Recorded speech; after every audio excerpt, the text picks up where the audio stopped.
So weak number হচ্ছে এখানে কততম সপ্তাহ এটা দেখাবে।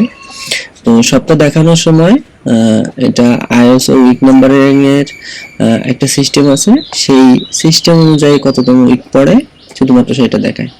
তো এখানে কখনো কখনো আমরা জানি যে 52 সপ্তাহ 1 বছর, কিন্তু কখনো কখনো এরা 53 দেখায়। তো এদের যে সিস্টেম পদ্ধতি, সেই সিস্টেম পদ্ধতিতে শুরু হয় সোমবার থেকে শুরু হয় সপ্তাহ, আর রবিবারে যে শেষ হয়।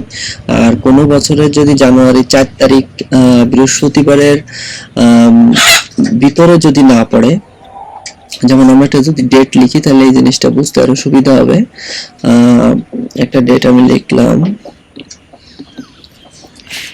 01/01/2001।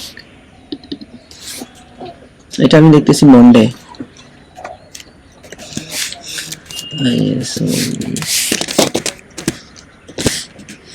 এটা আমার দেখাচ্ছে জানুয়ারির 1 তারিখ, সরি এটা হচ্ছে প্রথম সপ্তাহ।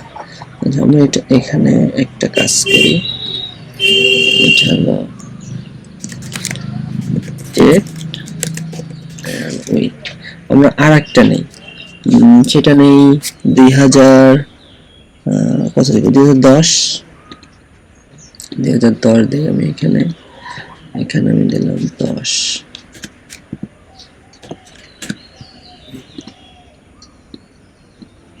আচ্ছা, এবার এখানে দেখাচ্ছে কি, এটা দেখাচ্ছে হলো 53। এর কারণ কি? কারণ হচ্ছে আমরা যদি এটাতে যদি একটু খেয়াল করি তাহলে এই হলো 2 তারিখ, 2 তারিখ, 3 তারিখ, 4 তারিখ, 5 তারিখ, 6 তারিখ, এই হলো 7 তারিখ। তার মানে 4 তারিখের পরে যে আমি কোনো একটা বৃহস্পতিবার পাচ্ছি। এর আগে কিন্তু আমি বৃহস্পতিবার পাইনি এই সপ্তাহের ভিতরে। 4 তারিখের পরে যে আমি পাইছি কি বৃহস্পতিবার, এই কারণে এটা হচ্ছে 53 দেখাচ্ছে।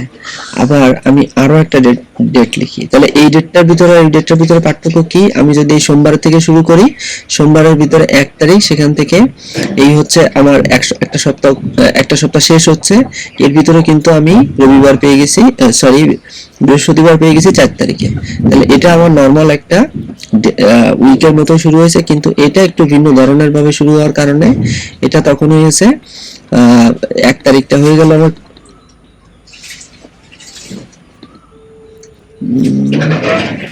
এখানে ভুল লিখছি।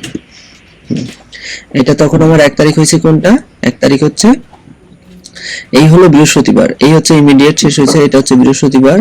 এরপরে আমার 1 তারিখ শুরু হচ্ছে শুক্রবারের থেকে, যদিও 1 তারিখ শুক্রবারের থেকে শুরু হয়েছে, কিন্তু এই যে 4 তারিখ আমি প্রথম যে বৃহস্পতিবারটা পাচ্ছি এই প্রথম উইকের, আমরা যে সাধারণত জানুয়ারি 1 তারিখে যে প্রথম উইক ধরি, সেইখানে প্রথম যে বৃহস্পতিবারটা আমি পাচ্ছি সেটা হচ্ছে 4 তারিখের পরে। 4 তারিখের পরে হওয়ার কারণে এইটা যদিও এই বছরের প্রথম সপ্তাহ, তারপরেও এই এই সোমবারের বৃহস্পতিবার 4 তারিখের পরে হওয়ার কারণে এটা গত বছর হিসেবে কাউন্ট হচ্ছে। এটা একটু জাস্ট একটু পেঁচানো টাইপের। তবে যখন আমরা ফাংশন লিখবো তখন আমাদের এই ব্যাকএন্ডে কি কোনটা হচ্ছে এটা না বুঝলেও চলবে। আমরা শুধুমাত্র আইএসও উইক নাম্বার দিয়ে যদি কখনো কোনো ক্লায়েন্ট কোনো কাজ দেয় যে তুমি আইএসও উইক নাম্বার অনুযায়ী আইএসও স্ট্যান্ডার্ড যে উইক মনিটরিং সিস্টেম আছে তুমি সেই অনুযায়ী আমাকে উইকে কনভার্ট করে দেবে, তখন আপনার এটা না বুঝলেও চলবে, আপনি জাস্ট আইএসও উইক নাম্বার ফাংশনটা দিয়ে এই কাজটা করে ফেলতে পারবেন খুব সহজে।